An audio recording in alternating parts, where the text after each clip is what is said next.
Gone is Darian Daniels, Khalil Davis, Carlos Davis for Nebraska, as Tony Tuioti has some big shoes to fill on this defensive line. Hi, Sean Callahan. We continue our look at Nebraska's position groups. Today, we're looking at that defensive line and where Nebraska goes after the Davis twins and Daniels. And yeah, I think when you start to look at it, it's about finding depth, finding guys that could give you anywhere from 20 to 30 quality snaps, or if not more, per game.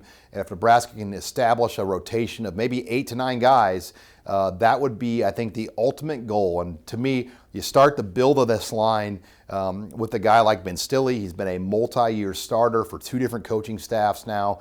I think Stille, wouldn't surprise me if he's a captain next year. He's going to anchor down probably one of those defensive end positions. Ty Robinson's another guy that I have high hopes for to make a big jump on the defensive line. He's now well over 300 pounds. He could play nose. He could play defensive end. So keep your eyes on Ty Robinson. Casey Rogers, another defensive end type. They really like what he's done. And then Damion Daniels, the brother of Darian.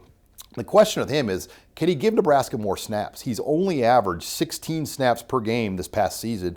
So he's got to get that snap count up higher. Whether that means shedding a few pounds, getting in better condition. But they need, realistically, Damion Daniels to play 25 to 30 snaps a game. But then you have a newcomer like Jordan Riley. They've only practiced a few times, but very, very impressive guy that can play the nose, that can play DN, the former North Carolina Tar Heel. He's opened up some eyes here over the course of spring practice. Keem Green, another junior college guy that redshirted, played in a couple of games last year, former 4-star kid. That had a big offseason gain as well, so keep your eyes on him. Then they'll bring in another guy, Feldarius Payne. He'll come in the summertime out of Lackawanna Community College in Pennsylvania, Virginia product originally. He'll be someone that they'll look to put in that rotation. So just building that group, finding the best ultimate combination of guys that can play around at different positions.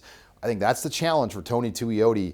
But the length is better, the strength will be better, the depth should only get better, and that will be the key. I think the last 2 years, Nebraska has had to play with not enough depth on the D-line and not enough length. And over time, the depth and then the length and the size of these players should fit better for what a 3-4 defense should look like, as far as what those 3 defensive line need to be like in order to run this defense at the highest level. And that's a breakdown here of the defensive line for HuskerOnline.com. I'm Sean Callahan.